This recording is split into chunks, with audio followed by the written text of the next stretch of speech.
Okay, here we go. In three, two. Hey, everybody. Welcome to the Santita Jackson Show here on AM 950 Radio, the voice of progressive Minnesota. It is a joy to be with you. I hope that you are beginning to enjoy your summer. We are about here in it. Yes, we are.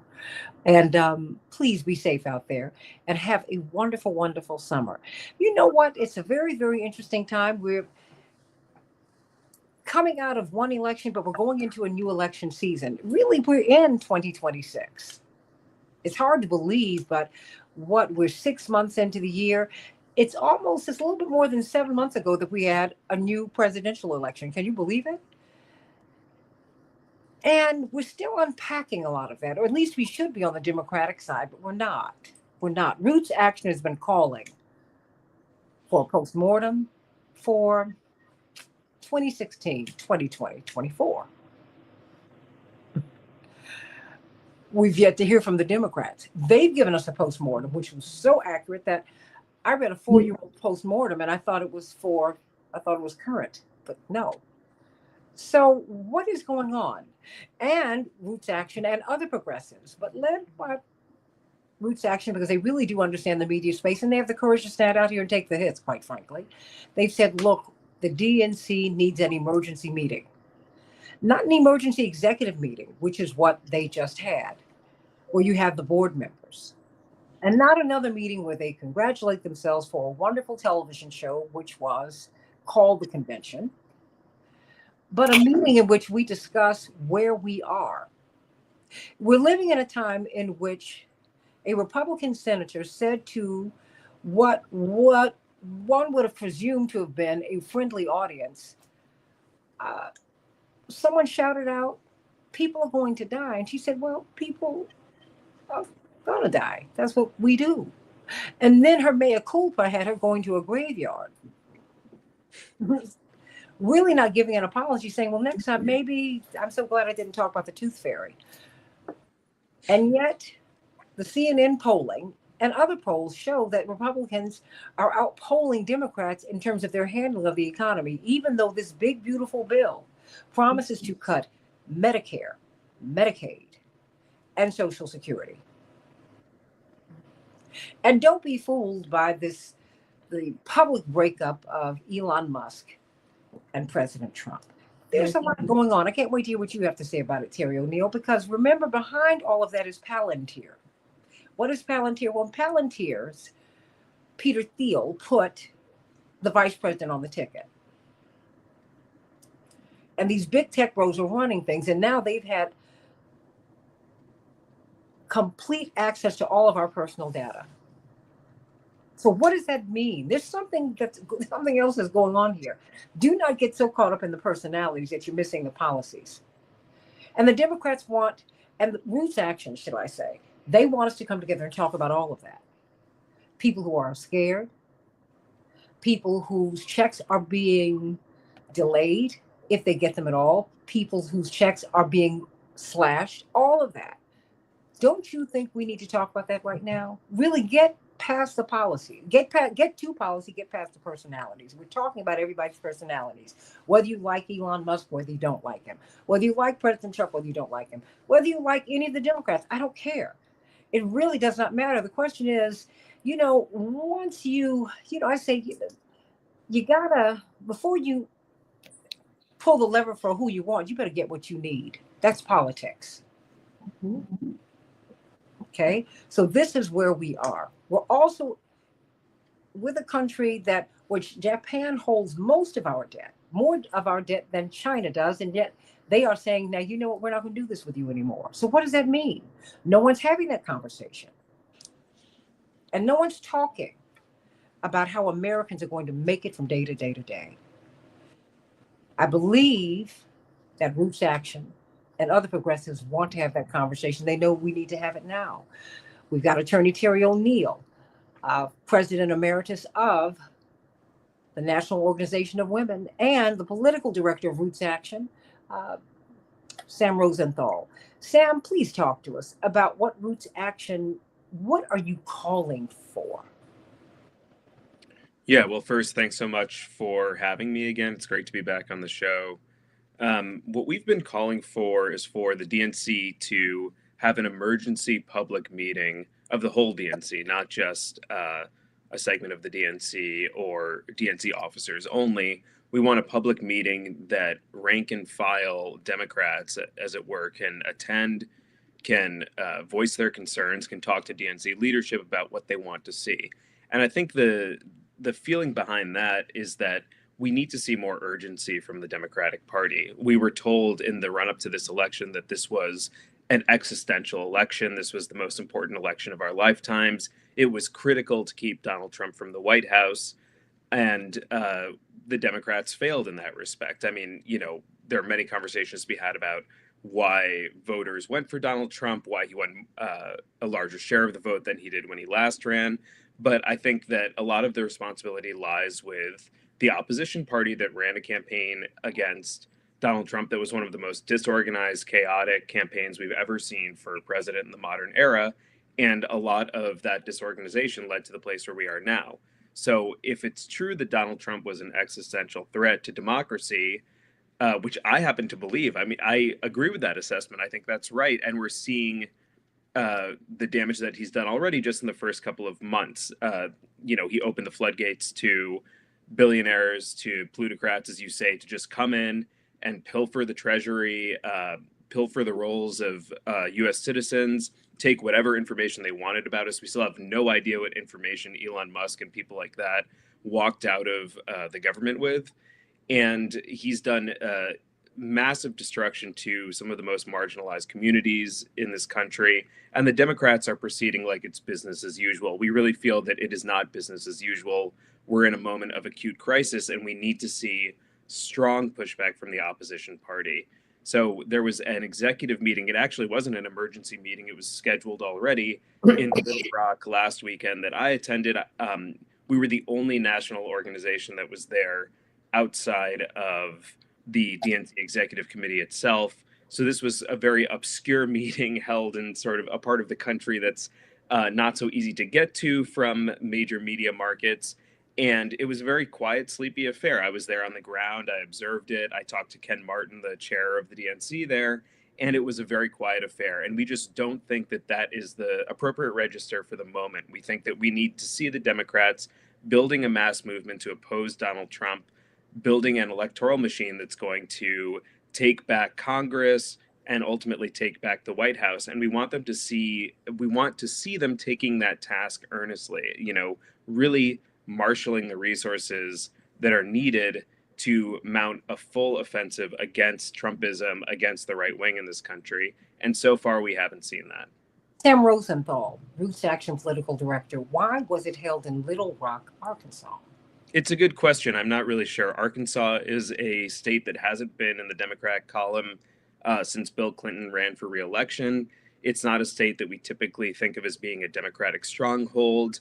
Little Rock is not a major media market. God bless it. I enjoyed my time there, but it's not, one of our major cities. I went because I was one of the few staff members at Roots Action who could get a direct flight to Little Rock. It's otherwise very difficult to get to. And so one wonders, I mean, there was very little fanfare being made about this event. And overall, one gets the impression that these are events that the DNC is not particularly interested in broadcasting the existence of. There was no agenda released publicly. The announcement about the event itself was made very quietly. It was hard to find information about it on the internet. It doesn't really seem redolent of an organization that wants an open democratic process, that wants participation from voters in the Democratic Party, even from people who are in Democratic state parties, who are very active in their state parties and maybe want more influence or more say with what the National Party does. Even those folks, I think, didn't feel like this was an event they could readily access. So it just seems like it's trending in the wrong direction. I think secrecy and a veil of silence are some of the means by which we got President Biden running for re-election when he really should not have been. And it seems like the Democrats so far have not learned anything from that experience. You talk about the need for a postmortem, Santita, and I think we just haven't seen any reflective period, any attempt to incorporate lessons from the recent past into the modus operandi of how the Democratic Party is proceeding right now. What was the general mood there? I mean, because it was, just a meeting that they reflexively have. And so my question for you is, what was the mood there? Were people saying, well, what are we doing here? And against the backdrop, Attorney Terry O'Neill, but first you, Sam, of Americans being on edge. More and more Americans on both sides of the aisle are frightened. They are frightened. We have a dynamic political electorate. I wish we were more historical. We tend to be ahysterical and therefore hysterical, right? Because we need to understand the last time I think that we were talking about this yesterday, Attorney O'Neill. The last time you had such a dynamic political environment, I think, in terms of partisan politics, might have been during the Great Depression, when you had communists, you had socialists, you had populists coming from the South. I mean, you had Huey Long making a lot of noise. He was frightening FDR. You had people on Wall Street calling FDR, you are a traitor to this class. You come from here. What are you doing? But then his cousin, a few terms before him, they said the same thing about him. So this Gilded Age, we've had a repeat of it. We're still in the midst of it. And Americans know it this time, though. I mean, a few of us knew it then. I think a lot of us knew it then. But now there is, and it was so well known by the time we got to the Great Depression that the president felt the pressure to create these programs that put the oligarchy on notice. What did Obama say to the Wall Street titans? He said, "You don't understand. I'm the one who's standing between you and the pitchforks." Yeah. And I mean, because that's where people are right now. And I'm just trying to find out, in Little Rock, Arkansas, which, by the way, has never sent a Black person to Congress, ever. You got Congressman Danny Davis from Chicago, who's from Arkansas. You had John Stroger, who's one of the most powerful county politicians in American history. He was from Arkansas. Black folks leave Arkansas in order to get politically to get elected, into political office. That doesn't happen in Arkansas. So they have a very interesting history, right? Mm-hmm. I mean, the Little Rock Nine, all of that. So I need you to help me to understand why Little Rock, and was anyone down there bewildered as to why they were in Little Rock and what they were doing there, if you are not going to talk about this electric atmosphere that we're in, Sam? Were you down there saying, well, what are we doing? I think the most surprising thing to me was that this meeting was not really one you could differentiate from any kind of convention or get together from any other industry. If they had changed the branding to, say, Bank of Omaha or something, I would have believed it. And I think that there's, as you say, this tendency to sort of hide from the base, hide from the most activist part of the base is really concerning for us. And I think that holding these, periodic meetings in places that are harder for people who are rank and file in the Democratic Party to get to is part of that.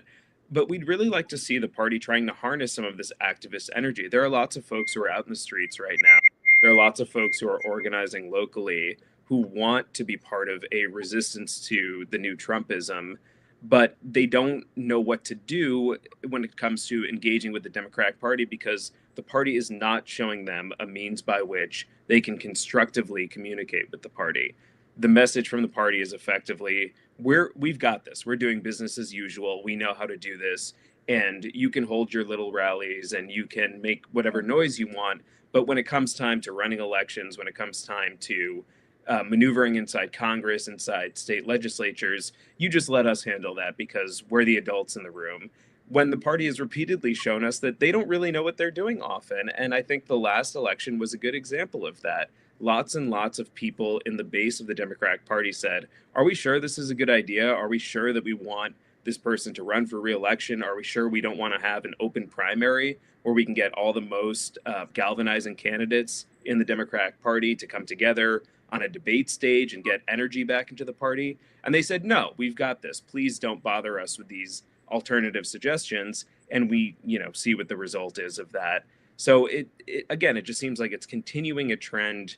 It's a through line from the last 4 years of Biden, from, Trump won, and we don't see a lot of change in direction. And it's alarming to us because we don't know what Donald Trump is going to do next. We don't know what it's going to be like in 2026 and 2028, heading into what should be free and fair elections in this country, such as they ever have been.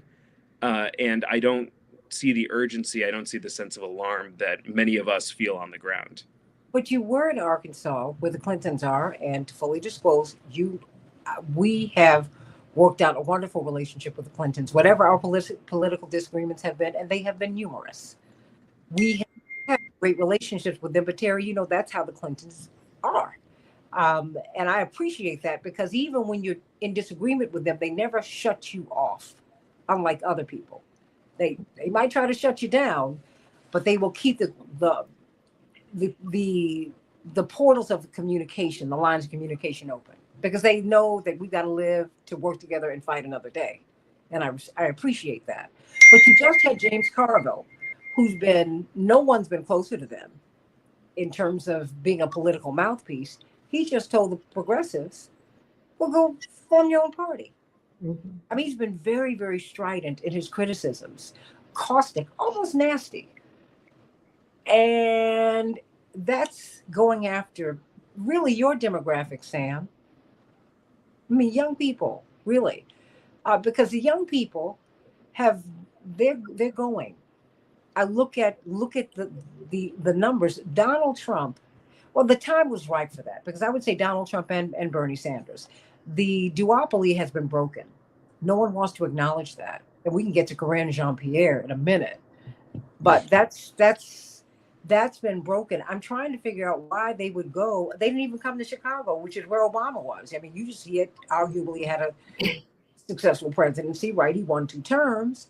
Why Arkansas? I mean, and with people who've not been embracing of the progressive electric part of the base. I mean, did they look at you like you were a creature from another feature? I mean, what? They certainly weren't happy to see me there. I would say they were very nice, I'll say, on the ground, and very accommodating. But I had the sense that they would have preferred that I stayed home. Mm-hmm. Of course. Yeah. Okay. All right, Terry O'Neill. You pick it up from there, because what'd you say? That's a heck of a way to come in, but come on. So, I mean, I left Washington, D.C. in 2018, right? About a year into the Trump administration, because I was termed out of being president of now, and I went over to the West Coast to do some projects over there. So I've been away from the Washington, D.C. ecosystem, right? And I'm kind of like observing this from afar. And I, as your listeners know, Santita, I'm now retired. I live in Tennessee. I'm in Nashville. I say all of this. Did you just see my face, Sam? She's still out there working and organizing. So, okay, I got you. But I one of the things that struck me about the 2024 election, and if Biden had stayed in the election, it would have been even more striking, I think, is the Democratic Party's drumbeat that this is an existential election. Everything will die. We will be eliminated. We will be annihilated if Trump gets reelected. This is really that was their whole pitch. And I felt like it was unfortunate. There was nothing there to say, I know we've lost voting rights, because believe me, down here in Tennessee, people who are likely to vote progressive are systematically prevented from getting to the polls. And that's mostly targeting African-American voters, but it goes to younger voters and immigrant citizens who were not born in this country. Anyway, point being, voting rights have been almost eliminated in states like Tennessee. And so I would have liked to hear Democrats saying, I know we don't have the Voting Rights Act. We're going to double down on it. We are going to stand on this hill. We're going to die on this hill, because that's basic to democracy. But no, crickets. They put out what they call messaging legislation. It's a messaging bill. They have no intention of actually trying to push it through. They figure they can't get the votes, so they don't even try. And that's important. They figure they can't get the votes, so they don't even try. So their big pitch to the American people was, y'all, we're all going to die if Trump gets reelected. And then he gets reelected, and the first thing that Joe Biden does is offers to host him for tea. Voters look at that and they say, oh, that's what the Democrats are. They just put out a lot of BS so they can get my vote, but they never meant it. They never really thought this was an existential problem. And so actually, a lot of people in this country, a lot of ordinary voters are like, it really wasn't an existential problem, is it? I'm going to work every day. I don't like the trajectory we're on. I'm not stupid. I can see all of that. But the reality is that the Democrats were saying things that they knew not to be true, or that they knew they didn't really believe, or that they knew that they weren't really being motivated by what they themselves were saying. And they did it solely to get my vote. That's the impression the Democratic Party is giving to voters. And I believe that's why the polling numbers are so low. That's number one. Number two, going to Walmart, going to the home of the Walton family for the Democratic Party, for the Democrat. So yes, it could have been branded Walmart. It could have been branded, some kind of make sense for me. Right. And what they're trying to do is they're taking the attitude that when you're in trouble, you try to keep it out of the press as much as possible. The only way you can heal the organism is to get some space, some privacy, where we can work all of this stuff out outside of the public glare. And that's true for corporations. That's usually true for nonprofit organizations as well, right? Very often. It's actually extremely damaging to a political party. Okay, my last point, and this is a non-historian talking right now, but I just got curious about the Whig Party back in the 1800s. And so I went on Wikipedia or something and just read a very quick history of it. Well, it comes up in the 1800s. And it dies right around the late 1850s. Abraham Lincoln leaves the Whigs to join the newly formed Republican Party on an anti-slavery platform. And what broke the Whigs apart was slavery, was the issue of slavery. The Southern Whigs and the Northern Whigs just eventually, and the party died. I think what's happening to the Democratic Party is that the fundamental difference between one vision of America, which is big corporations, a kinder, gentler version of racist, patriarchal capitalism. We're not really going to change the patriarchal nature of capitalism. We're certainly not going to really try to change the racist nature of capitalism. We're not going to change the extractive, exploitative nature of capitalism. We're going to try to give you a bag of peas that you can keep in your freezer so that when you get kicked in the teeth by racist patriarchal capitalism, you can put something on your face. That's one version of the Democrat. That's the James Carville vision of it. He's fine. He's never going to get hurt by a racist patriarchal capitalism. And so he doesn't see why anybody else should be bothered about it. They don't like the really harsh things. People like Marsha Blackburn, my senator from Tennessee, the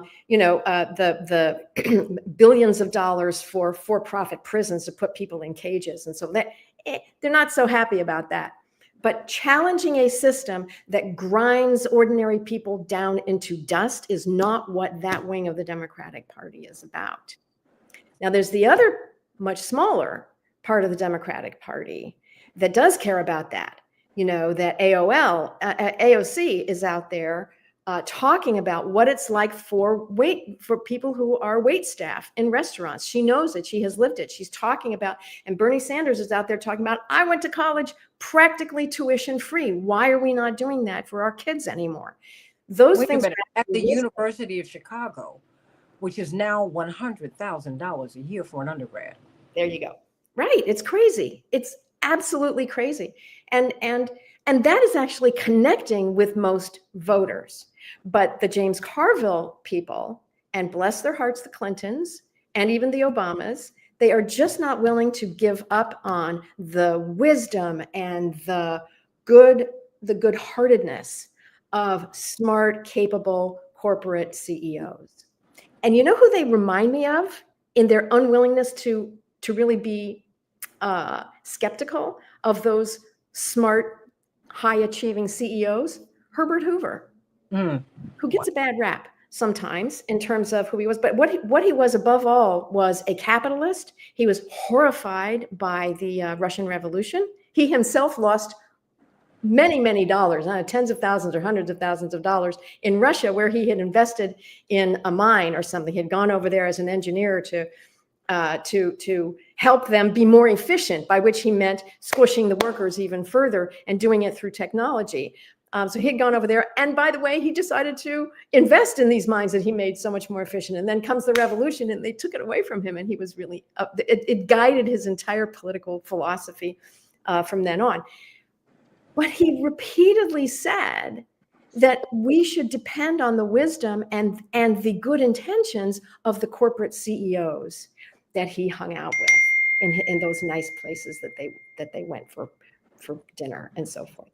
So that's really I look at the Democratic Party, I'm like, the Whigs, Herbert Hoover, they really are in trouble, and they really are not speaking to most of the people I know. I will tell you that since I've been in Nashville, I have been doing hyper local community organizing. So it's because looking at what's going on in Washington, D.C. What are you hearing from people?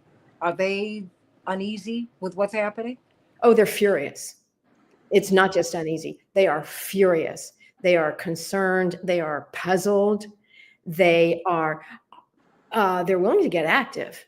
My Unitarian Universalist Church, for example, we have been having really huge turnouts. It's a fairly small church, big turnout for trainings to protect immigrant families who are being attacked by thugs. They claim to be ICE agents. You can't really tell because they don't have any. And again, they put these masks on. They bully people. They're thugs. And so people are really angry that this is happening, and they don't see the Democratic Party doing anything to stop it. Well, it's and with that background, Sam, with Democrats polling underneath Republicans on economic issues, with all of this anxiety and really fear out here, for the Democratic Party they're ignoring people. And I think, and they're treating people, I must say, with a fair amount of contempt, because you don't have a choice but to be with me. That was the mistake that they made in 2024. They continue to make that. They don't even try to give lip service to, I'm going to speak for you. I mean, as we look at the reports now, we can see that they had Kamala Harris captive. She was not the captain, as Rania Patrice put it. She was the captive of the campaign. She could not say anything about the Middle East, about price gouging. The internal polling showed that was a winning message for her. The Democratic donors told her to be quiet. Mm-hmm. Okay, months before the election and before the debate, George Clooney, a big donor, a big fundraiser, he knew this man was non-compos mentis. But they sat on it until it exploded in everybody's faces. Are you kidding me? Did you not look at that debate and see Donald Trump look at Joe Biden, not with amusement, but he was fearful, like, wait a minute, what is going on here? Because just backstage, Terry and Sam, you don't let a candidate out there like that. You got to make some kind of you got to make some kind of you got to demonstrate. You say you don't have to demonstrate. You say, you know what, he's ill tonight. Can we reschedule? He's something. You don't let someone get out there like that. I mean, because he said, look, he doesn't even know what he's talking about. Like, what is going on here? This is crazy. So these people already knew, and they cannot not know that people out here are frightened to death, and that they are losing their money. Sam, Medicaid has been cut drastically. Medicare drastically cut. Social Security. Come on. No emergent, no meeting until what, August? How is that supposed to work? Do they not know that they are hemorrhaging support out here? Chicago is turning red. Chicago. Mm-hmm.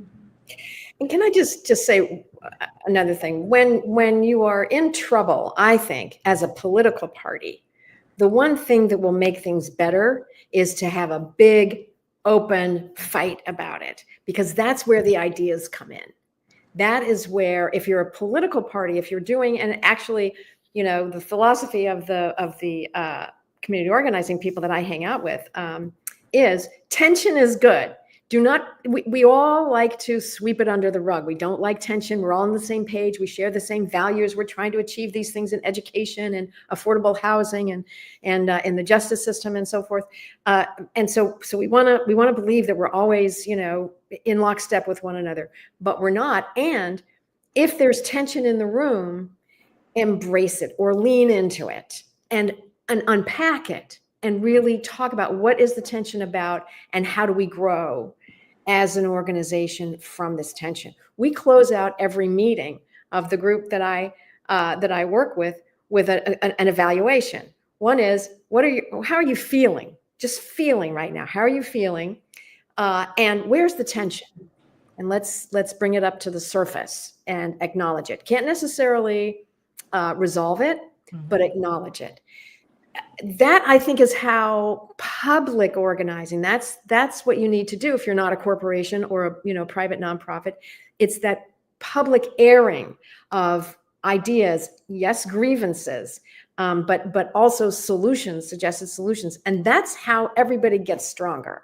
If you had, in a perfect world, Joe Biden would have said from the get-go, I am not running for re-election. So you would have had 4 years of Democrats jockeying for who's going to be the nominee and lots of public debate. And that each of those nominees would get better and better and better for being challenged and for being required to think, you know, but protecting yourself from a challenge is not how you make a political party. But It's isn't what you under political But party. Sam Rosenthal, Roots to Action, that's what you called for in November of 2022. Yeah, we were the first national group to call for Biden not to run for re-election. It's easy to forget, but when Biden was first running, he all but said he was going to be a one-term president. He referred to himself as a bridge president. He made it sound to voters like that was his plan. And I think to voters that made a lot of sense. He was quite old to be running for his first term as president. It seemed that there was a robust bench of younger candidates who could have staffed the ranks for the Democratic Party. And I think, you know, whether through ego, through a sort of comfort or sclerosis that sets in once you get into the White House, at some point he decided that he wasn't going to do that. And his inner circle and the party largely either supported him or was unwilling to challenge him. And this culture of silence, this culture of secrecy that Terry's talking about, this unwillingness to air an iota of public disagreement is really paralyzing the party. And I think that voters can tell that there's a problem with that. You know, you said contempt, Santita. I think contempt is the right word for it, because when you tell people this is an existential election, this is critical to your life continuing to go on, the way it has been going, that we defeat Donald Trump, and people are worried about being able to afford rent. They're worried about price gouging. They're worried about stagnating wages. And you tell them, all we have to do is defeat Donald Trump and everything will be better. And then when Donald Trump wins, you turn around and you say, well, there's nothing we could have done about that. You know, people just got really racist in the last 4 years. People just decided that they, you know, didn't want to vote for a woman again. And it's not our problem. And of course, those things are true. Of course, those things obtain, and racism and sexism are real parts of the electoral calculation, but that the Democratic Party thinks, oh, there's nothing we could have done, or they broadcast publicly to people, we did the best job we could, when it's evident to voters that they didn't do the best job they could. And now even more evident that there was something tantamount to a cover-up happening inside of the party around Biden's health, his fitness for office, and this hasty handoff to Harris as though, oh, this was our plan all along. It's clear to the voters that they paralyzed her campaign. She never had any shot. And as you said, Santita, they didn't just paralyze her by giving her the shortest possible runway. They paralyzed her by making it forbidden for her to criticize President Obama and criticize his policies. There were policies that were highly unpopular. His backing of Israel's genocidal campaign in Gaza, his inability to get inflation under control. These were things that people were feeling every day, were seeing on their news feeds every day, and were really unhappy about in the Democratic Party, among independents, among voters who could have been swung into the Democratic column. And instead of giving Harris some ability to say, I'm going to depart from the policies of my predecessor, while I respect him, I want to do things a different way, the party said, that's completely off the table. It's off limits. You must present yourself as a continuation of policies that they knew at the time were unpopular. His polling was underwater, and some of it had to do with voters' perception of him as an individual, his abilities, but a lot of it had to do with voters' perception of the job he was doing. And so when you say to people, I am going to continue the unpopular policies of my predecessor, of course they're not going to want to vote for you. And that the Democrats allowed that to happen, and really, I mean, handcuffed Harris to Biden's policies and to his approach, is really damning, I think, an indictment of the way the party was doing business. And to see now that there's been no real earnest public attempt to say, mea culpa or our fault, or, I don't know Latin well enough to translate that, but to say this is something that we need to reflect on earnestly. Apologia. An apologia. There you go, from the party to say, we erred, we made a big mistake, and we're sorry, and we've handed you Donald Trump. They lost. Donald Trump didn't win the election. The Democrats lost the election, and there needs to be a reckoning on that basis, and we haven't seen it yet.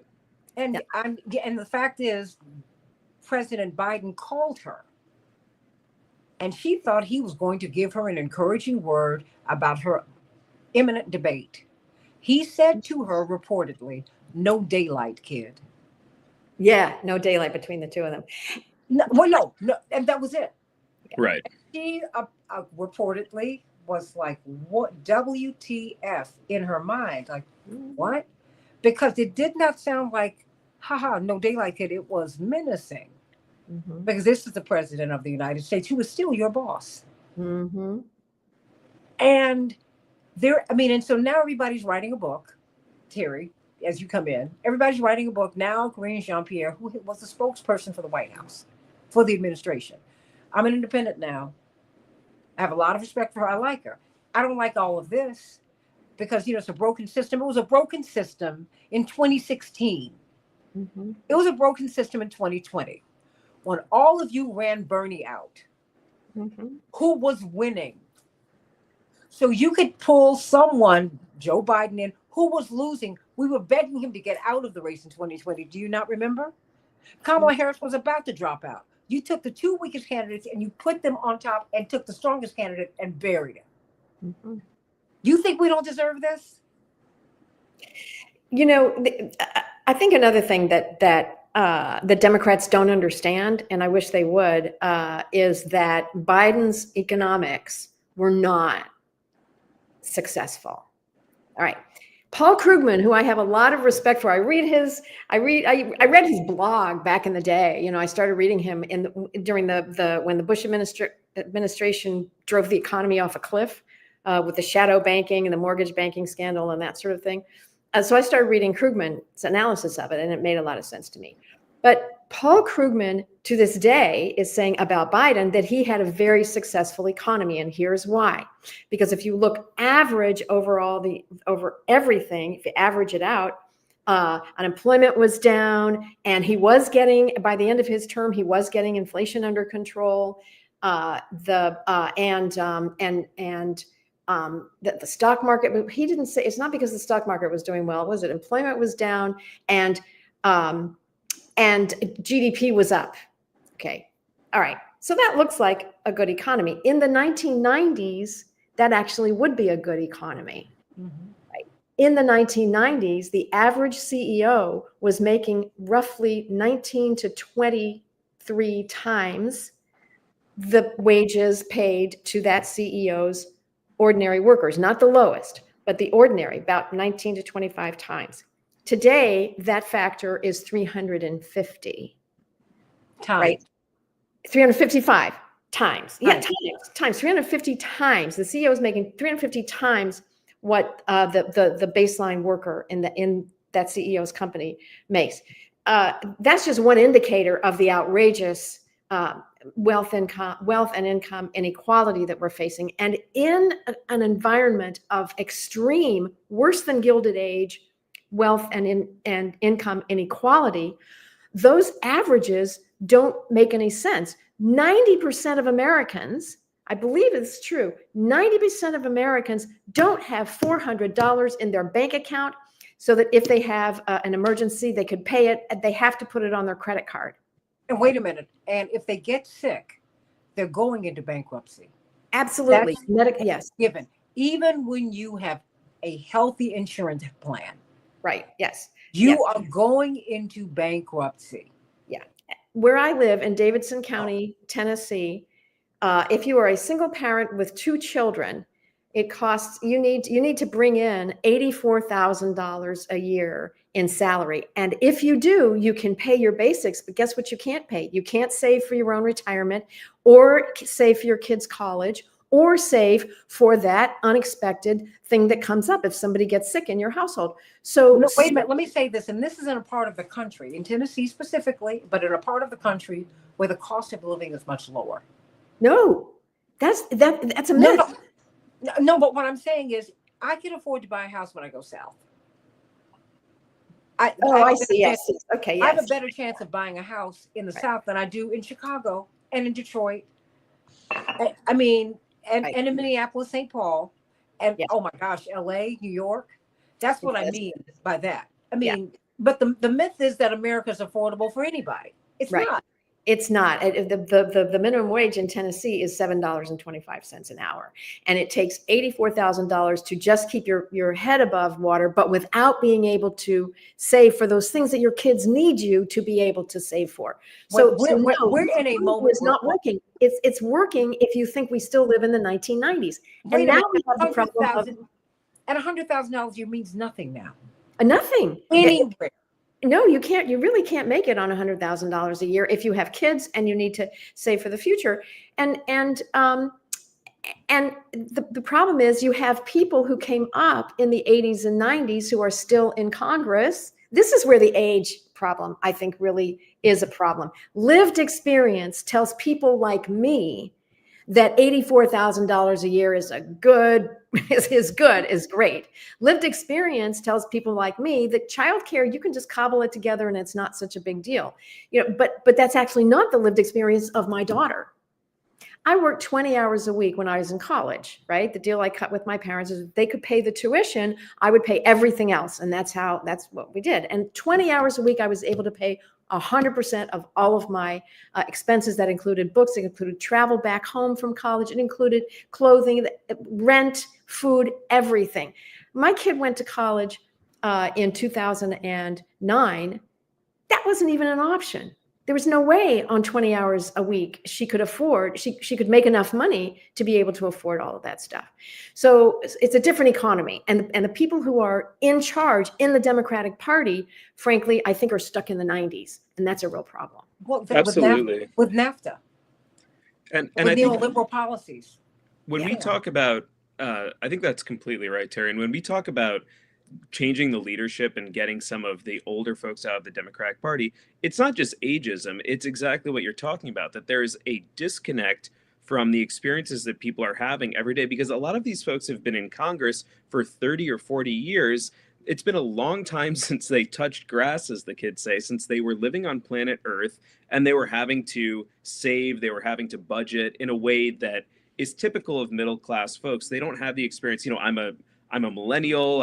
I had the sort of Great Recession experience, and I remember in my very recent past, my friends, I and all of my friends spending every cent we had in our bank accounts every month because things were completely unaffordable, wages were depressed, and there was no way that we could save anything. And that's a very recent experience. It's the experience that many folks are still having today. And I just don't think lots of the leaders in Congress have had that experience in a very long time, if ever. They don't know what it's like for people to be living paycheck to paycheck, for people to be seeing their savings dwindle. God forbid there's an unexpected emergency. And so when they say people need to be more patient, they need to be understanding about the incremental process that is policymaking, that's legislation, they don't understand that for people, this is the existential crisis, is that they're one mishap away from utter devastation, total financial collapse, bankruptcy, dissolution of family ties, things that are catastrophic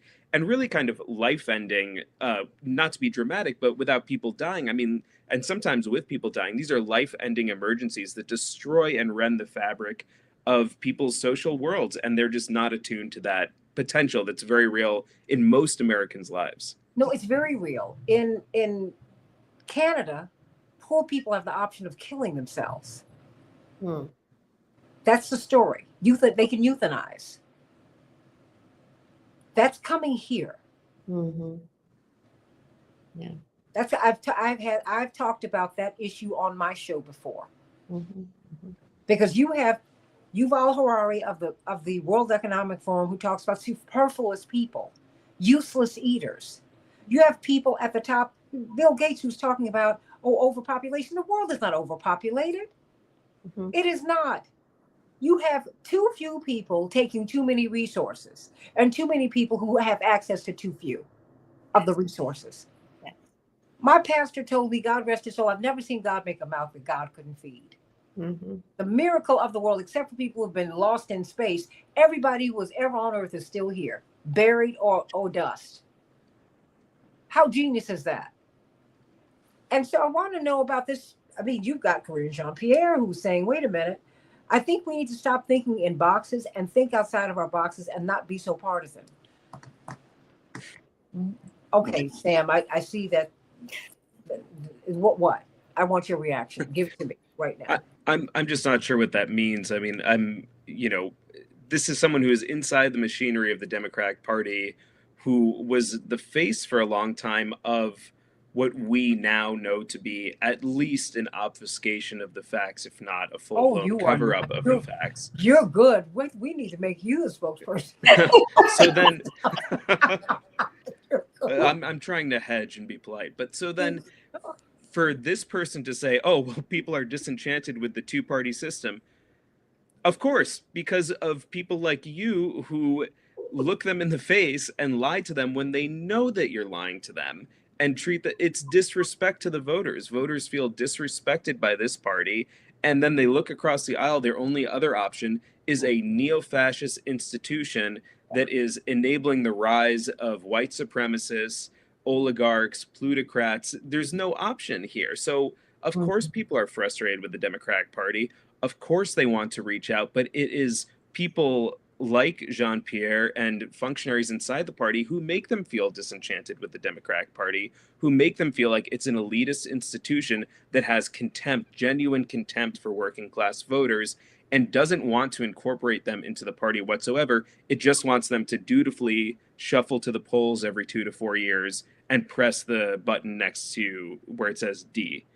And that's not a real vibrant political party. That's not the kind of institution that I envision, that I hope for as a political institution that can foment and create real change in this country.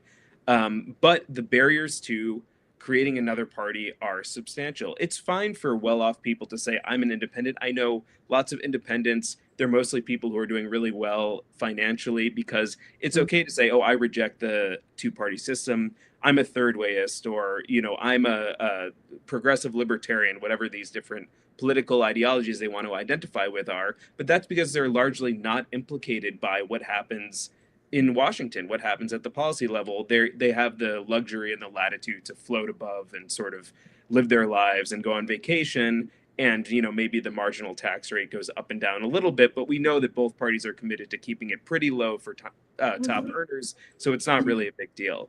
But this has nothing to do with the reality that most people are living in this country. And so it's hard for me not to roll my eyes, I guess, when I see someone, a political elite like that, saying, I'm out of this. I'm leaving the Democratic Party because I'm disgusted by what it represents.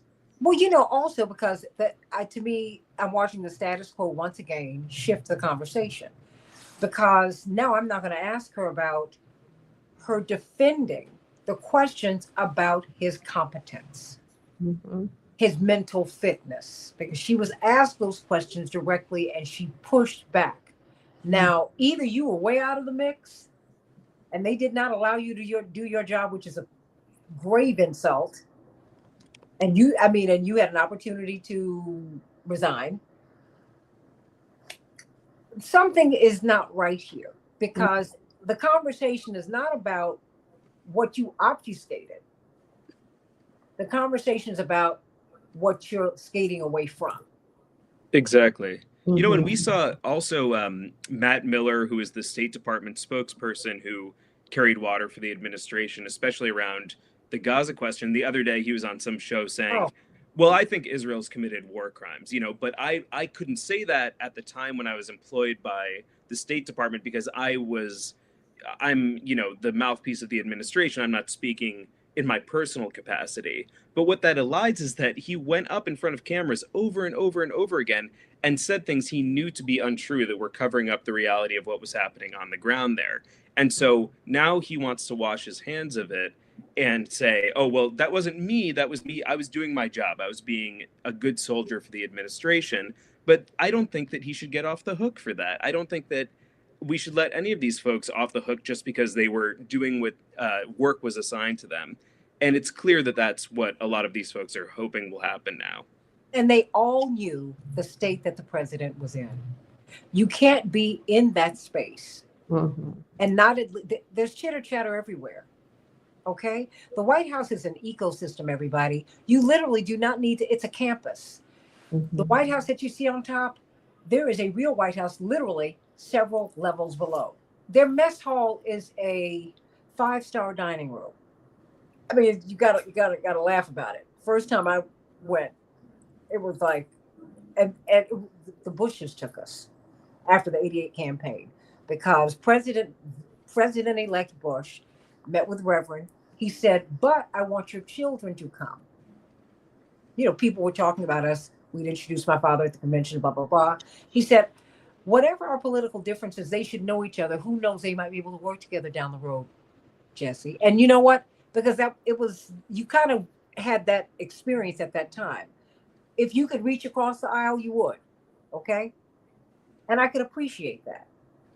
You walked into this mess hall, you were like, wait a minute, hold on. Oak panel dining room, yikes. Butlers in white jackets. Oh, okay, I got it. I'm not mad, because guess what? The Hill is that the same way. Okay. Yeah, when you go to the members only places on the House and the Senate side, it's just like that. Everybody just stop. But I'm not mad, because everybody's got their clubs. Look, the teachers have the best food on the campus. You know that. My teachers in my high school, they had a salad bar. We were like, what? Wait a minute, we're sitting here eating this mystery meat. Mystery meat. They have real food in here. What? Look, I only have a few minutes left here. I'm loving talking to you all. But I think I'm so glad that we're having this conversation, because I think we have to be honest. What people are missing, Terry, you first, and I'm going to have Sam close us out, is the honesty in the conversation. I can forgive many things, but if you are not honest with me, it becomes very difficult. I can't trust you. And what the Democrats now have is a trust issue. Now, I mean, Jake Tapper's career has taken a real hit because he's twinned himself with the guy from Axios, Alex Thompson, who was asking about the president's mental fitness. Does he have it was very clear that he was cognitively addled. It was so clear. And no one was trying to make fun of him. It was Jake Tapper who was their pit bull. I mean, he went after everybody. Corinne Jean-Pierre, she went after everybody. Matt Miller, they went after everybody. You could ask the questions, but you'd get pushed back, and guess what? You wouldn't get asked questions again. It's that part. So now, here we are. These people are dismantling everything because that is what oligarchs do. Corporatists maintain things. That's what the Democrats do. Corporatists, oligarchs dismantle and privatize. And this is what we're watching. Look at what they've done to the mail. They've already jacked up the mail system. You can barely, the mail carriers are not our enemies, everybody. Their system was dismantled on them. Okay? So they have to physically sort this mail. It's unbelievable. So in a couple of minutes, Terry, where do we go from here? Because we need a meeting. I think it's an emergency. Yeah. I think, I really think the Democrats, it would be nice if there was an emergency meeting. It would be, I don't know, again, I don't feel like I have any kind of a voice that would get up to Washington, which is why I'm focused on where I am. I'm trying to make changes in a positive way where I live. And so it would be great if the Democrats would do it. Maybe the Democrats fall apart. And maybe an actual progressive movement can come together and get larger and larger. And by the way, there are white rural voters who have voted for Trump because they're racist. Let's get that out there on the table. But racist is not all they are. People contain multitudes. I think we can move them toward a more progressive understanding of the world and toward a less racist understanding of the world if we might have that ability. Maybe that happens. Maybe that's something that could be good. We are moving into a neo-feudal economic system, which, as you said, the oligarchs come in, they break things apart, they sell it off for parts, they keep the profits for themselves. The goal, and Elon Musk's goal, is very clear. He thinks 90% of us should be constantly off balance. We should be constantly worried about, can we save for retirement? We should because the more workers are off balance and fighting amongst each other, the more he can exploit them. And he's, it's Mark Zuckerberg, it's Jeff Bezos, it's Elon Musk, it's Peter Thiel, it's Palantir. All of those guys are going to use all the technology they can to create a feudalism, and that's where I think that's where capitalism is headed. I know I'm taking way too much. No, it's here. No, and the people above them, because the people who the puppet masters we don't see, but they're there. The ones who are public, right? Yes, right. And these are public faces.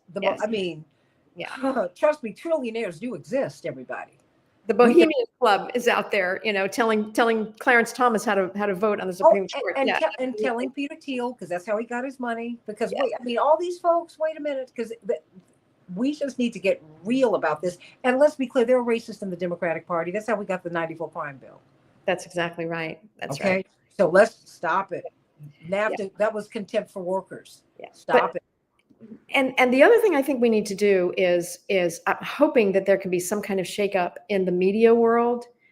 Jake Tapper and so many people like him are access journalists. Jake Tapper doesn't report what he knows or what he sees during the Biden administration. He doesn't do that until after Biden is gone. Why? Because he's an access journalist. Stop. Do you remember Rona Barrett? You wouldn't know Rona Barrett. I know the name, yeah. Bless, and you wouldn't either because you were too serious. I used to read the movie magazines. Yes, I did. My mother told me, stop reading these gossip magazines. One day you will be in them. And oh my heavens, the Jacksons have been in them. It's not fun, y'all. It's not fun. When you are waiting to check out of the grocery line and you look to your left and you see your family on the cover of them. Yeah. Oh yeah. Well, she was like the Hedda Harper of the 70s. Okay. Of the late 60s, 70s into the 80s. I mean, she was like on Good Morning America. Okay. Wow. She had a segment. Yeah. And that's what they've become. They've become little gossip columnists. It's yeah, and Tapper, you know, I read an interview with him when he literally said, I couldn't do anything because I would have lost my access. Girl, stop. He got a crisis manager as Yeah. his PR. Who does that? Right. Well, he has to. You're on a book tour. Well, but you have a crisis manager because you know this is a mess, and you know you let the public down by not telling the truth.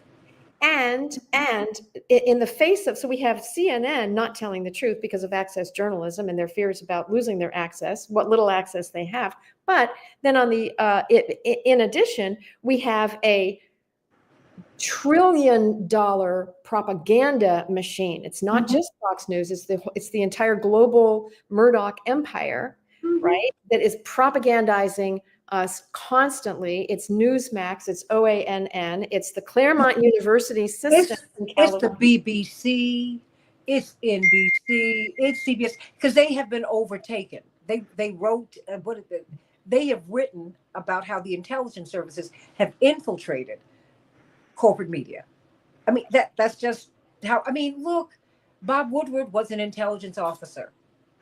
Yeah. He was in naval intelligence. He barely had a career as a journalist. Then he was put into the White House. Now every president's got to talk to him and or should they confess. But to be clear, the right-wing $1 trillion media empire is very different. It's like the difference between the Republican Party and the Democratic Party. Democratic Party, I have a lot of criticisms of, and CNN, NBC, Washington Post, don't get me started. I have a lot of criticisms of those, but they are not the same as this $1 trillion fascist facing media empire that is making that. So that whole media. The problem with the media is Americans are not getting truthful information, either because you've got the access journalists who don't dare tell the truth, or because you've got these propagandists who are constantly putting out conspiracy theories and lies. Well, see, to me, I'm getting propaganda on all sides.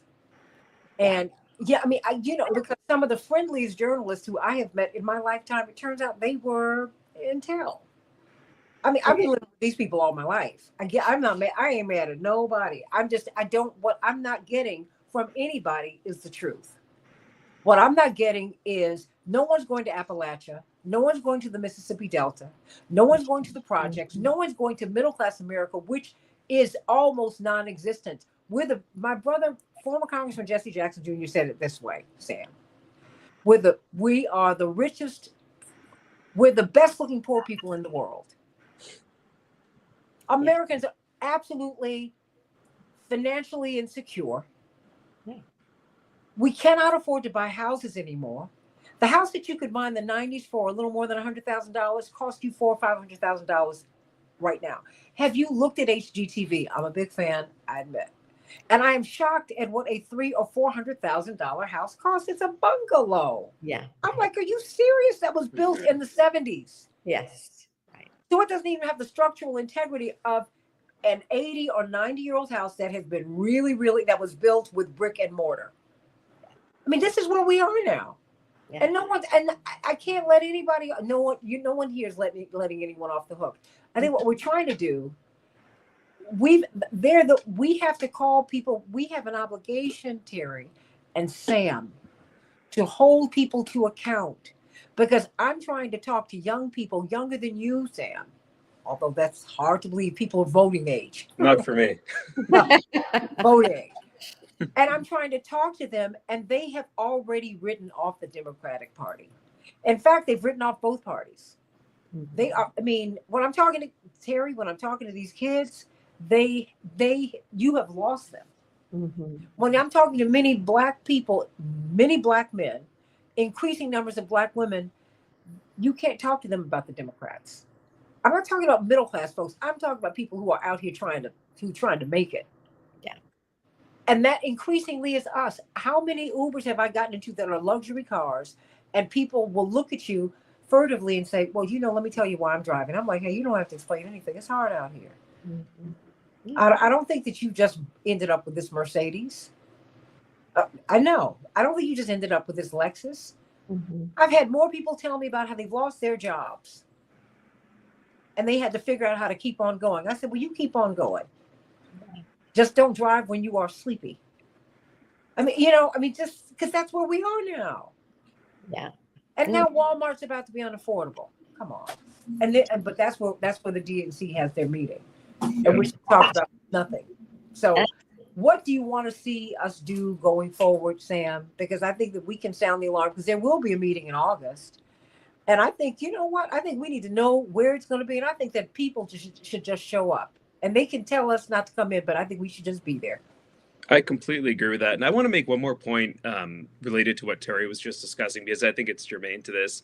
The point about access journalism, and Terry's totally right about this, is that while the centrist media, the center-left media has to hold the line that the Biden White House wanted them to hold, the Republicans and the right-leaning media, while they spin conspiracy theories and made up whatever, they can also tell the truth about things that voters see happening in front of their eyes. So right-wing media could say, President Biden is infirm. He looks, look at him almost trip going down these airplane steps. It was mean. I'm not sure it was fair, but it resonated with voters because they thought, yeah, that's what I'm seeing in front of me.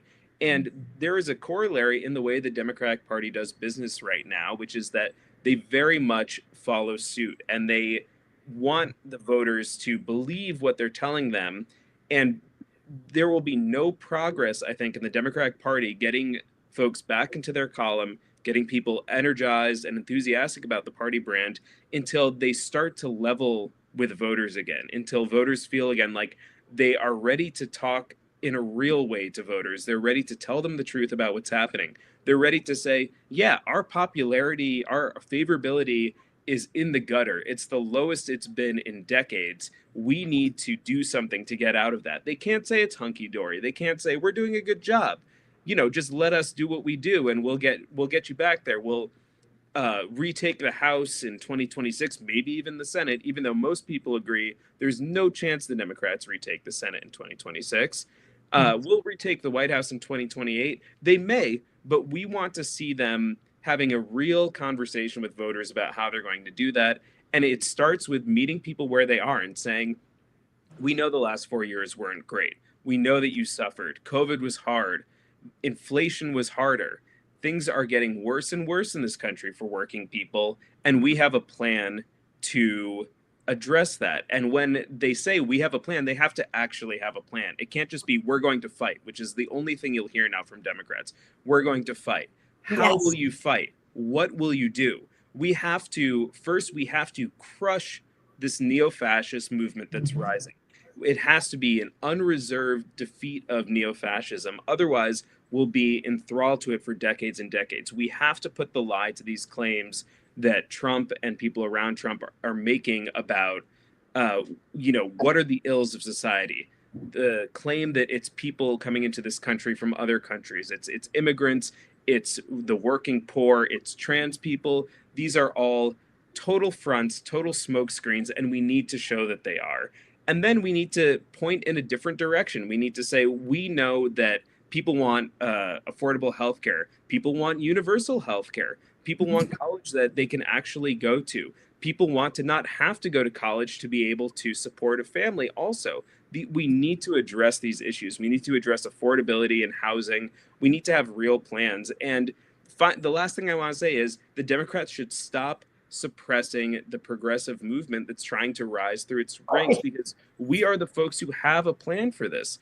We have policies that have not been tried, and anytime they are tried, they're wildly successful. You had Bernie Sanders tearing through the primaries in 2020 until, as you said, Santita, there was a very visible attempt to rout his candidacy and push Joe Biden, who is a much more corporate-friendly candidate, to the front of the pack. So no, wait a my minute. message No, to hold on. leadership. Let me put an insert here. He was the weakest candidate in the field. He was the only candidate who people were asking to leave the race. Right. He was in fifth or sixth place, I think. He was finishing second to last, if not last. Yeah. Yeah. No. And Bernie was burning up the charts, if you will, no pun. Yeah. He was, if there was a rumor that Bernie in the cold in Chicago, I was here. We heard that he was coming to town. 50,000 people showed up in downtown Chicago in the frost on the lakefront. Yeah. That happened all over the country. How are you going to go past someone who can't get ratings when he is speaking from his basement? Yeah. And people are still showing up to see Bernie. They're showing up to see Bernie and AOC. There isn't even an election. They're not running for anything. No. They're just coming out to say to people, we need a change in direction. So what we see, what progressives see, is the Democratic Party ignoring that momentum. Meanwhile, they're happy to let people like Cori Bush and Jamal Bowman, progressives, people of color, they're happy to let them be swamped by outside spending and kicked out of Congress. And that's what progressives see from the outside. That's what young people see from the outside. That's what working people see, people of color, is that the Democratic Party doesn't care about protecting young, dynamic, progressive people in the party. What it cares about is doing business the way it wants to do business. And that needs to change. It's a precondition before we can do anything else to defeat Trumpism and to start to move in a more just, equitable direction in this country. And they're throwing them under the bus. See, thing, they're not behaving, they're not stepping back and letting these people fail. They're not letting the marketplace take over. What they have done, they actively buried Bernie. Yes. And they made people withdraw from the race. Yeah. They did that. And see, and the thing that's what they actively do. I saw them do it to Reverend, and people keep thinking that for me it's personal. No, you all know. It wasn't I come from the church, everybody. That's where we come from. And that's what I mean, we were there to meet in that space, and I was fine with that. And after that, we were done with that part of it. Okay. My religion drives my politics. My politics does not conform to my religion. Okay. I believe because of my teachings, because as a Christian, I don't think anyone should be poor. I don't think anyone should live under the boot of oppression. I don't believe in racism, sexism. Jesus was hanging out with women and people who nobody liked. Okay? So I'm the rejects. I'm all about that. And I'm all about being ecumenical, embracing everybody of every faith. Because I think everybody counts, everybody matters. And the Democrats should be democratic. You should not stop a primary. And you should not come out of an administration that you know betrayed us and act as if it did not happen. What you should say is, I'm sorry. I was in the machine. And I was trying to keep my job. You can understand that. And I thought we could manage this, because if I felt, and you can be honest about that and say, you know what? If you really knew what we were dealing with, I don't know how Americans would have reacted.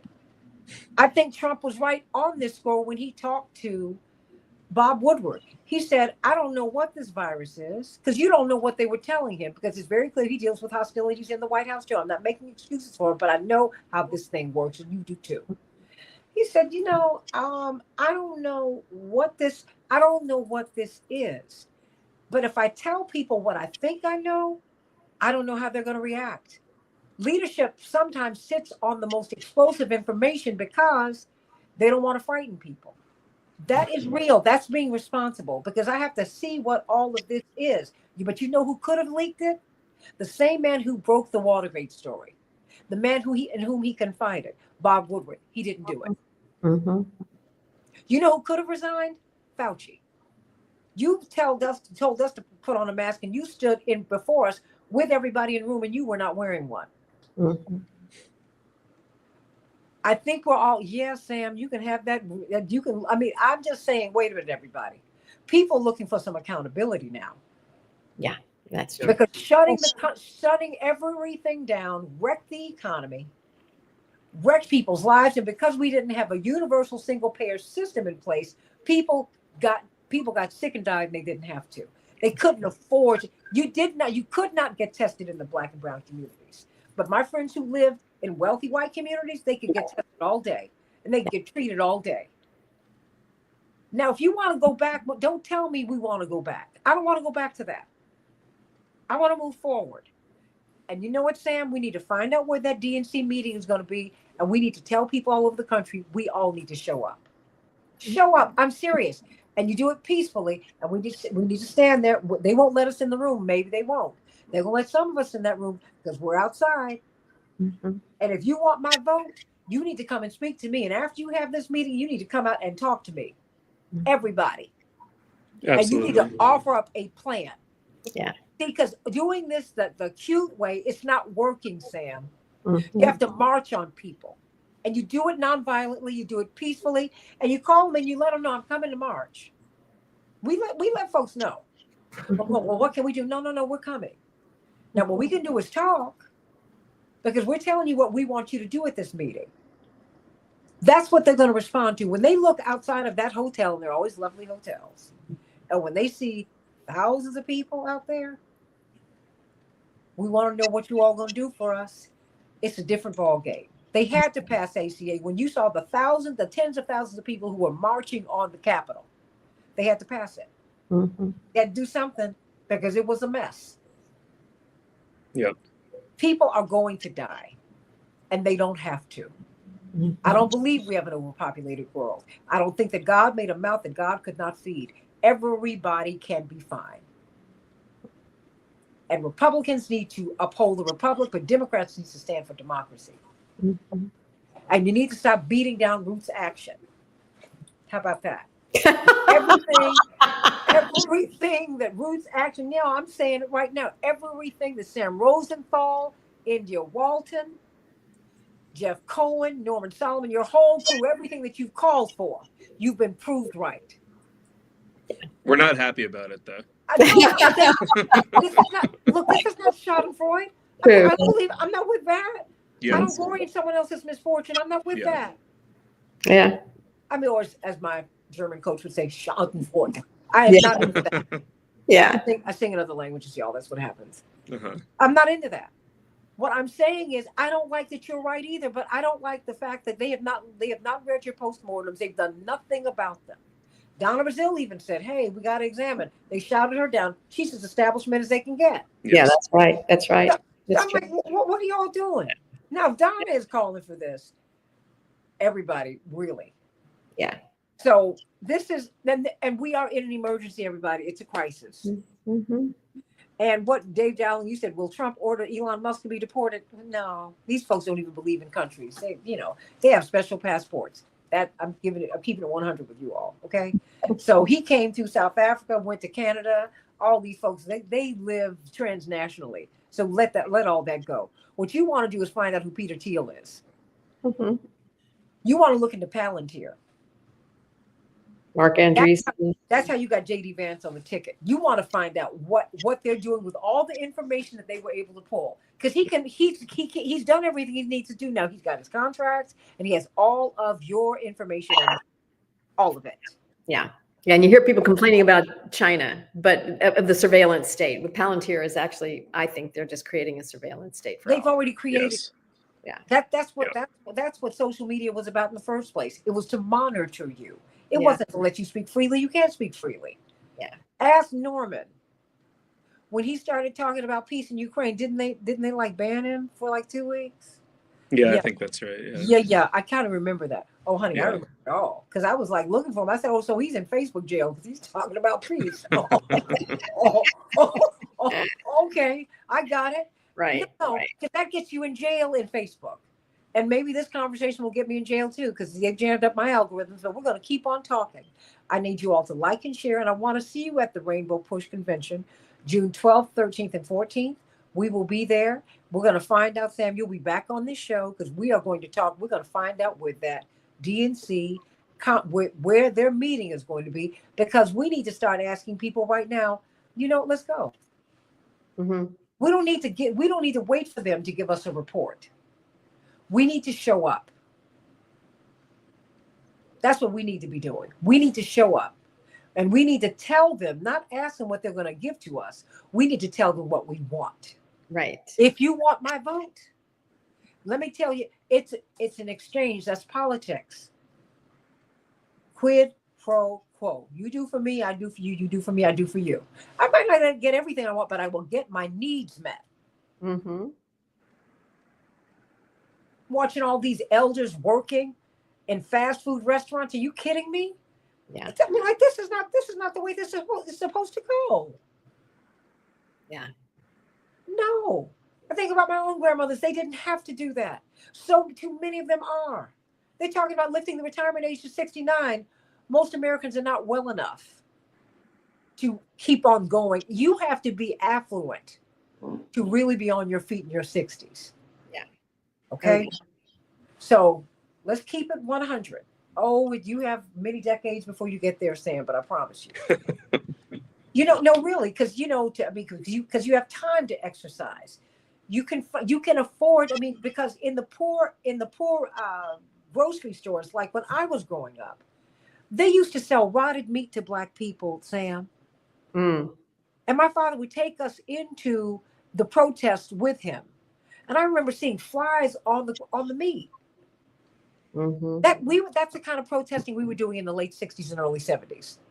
Because those are the kind of conditions under which we had to live. Mm-hmm.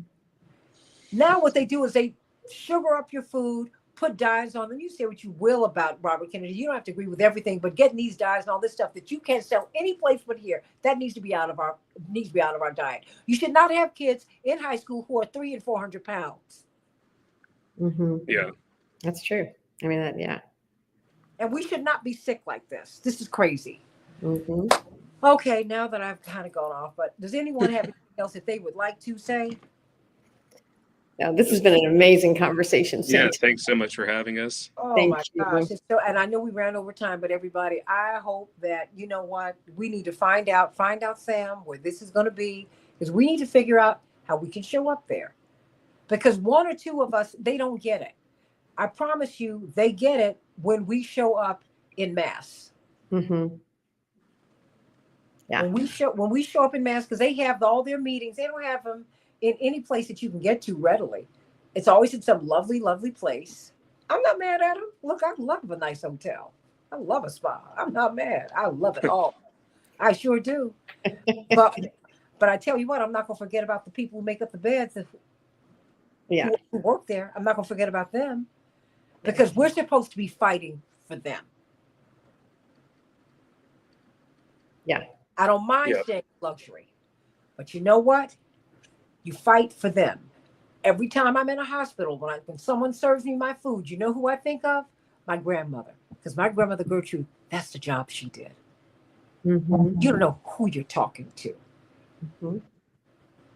You know where you've been. You don't know where you're going. And more than that, you don't know where somebody's child is going. Watch yourself. That's right.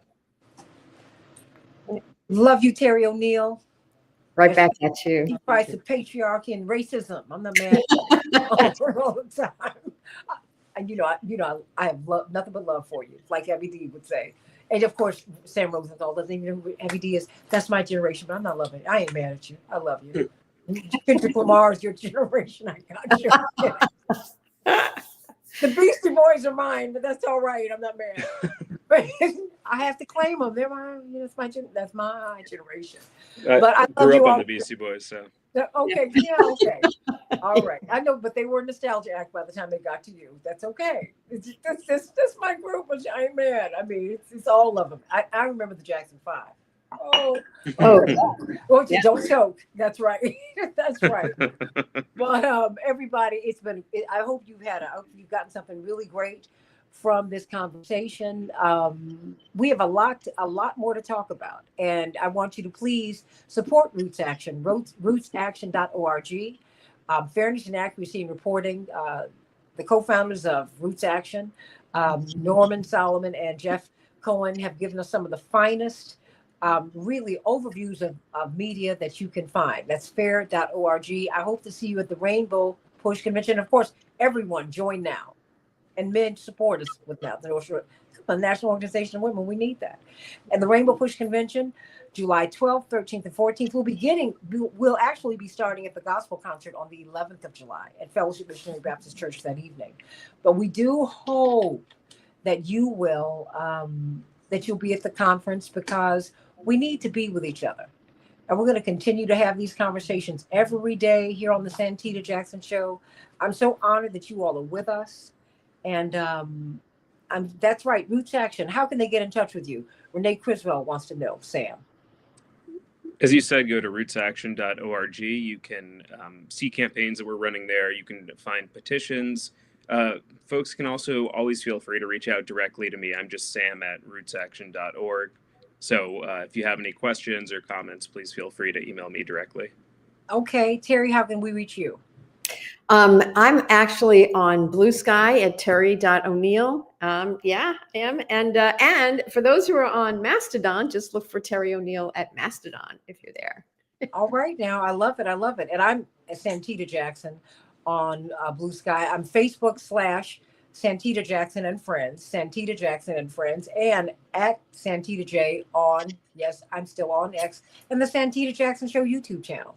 So I'm so glad that you all, so many of you have responded so affirmatively to the show. Like and share the show, pass it on, and go to rootsaction.org, fair.org, reach out to Terry O'Neill on Mastodon and on Blue Sky. And of course, I'll be on Keep Up Alive with Reverend Jesse Jackson on Sunday from 7 to 9 a.m. Central Standard Time. And of course, I'm going to have to yank Sam out of bed to be on the show for a few minutes. Terry O'Neill, I'm already claiming you. So there we go. And so many others. We got a lot to talk about, everybody. There's a lot of work that needs to be done. I tell you what, it's not a fait accompli that this big, beautiful bill will go through. It's got to go through reconciliation. We can still fight it, and we need to. Mm-hmm. You need to save Social Security. You need to save Medicaid. You need to save Medicare. You need to save SNAP. You need to save WIC. It might not be you today, but it could be you tomorrow or someone that you love. You don't know where you're going. But I tell you what, you need to care for the least of these. Mm-hmm. That what you've done unto the least of these, you've also done unto me. That is what Jesus said. I don't care what your religious background is. Everybody can relate to that. If you see someone who's mean to somebody else, guess what? They can be mean to you too.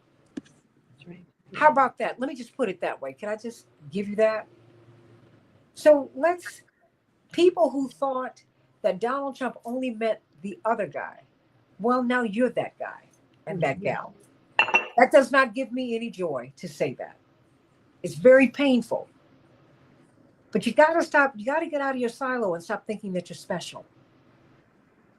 Because you think you're special for the wrong reasons. For all the wrong reasons.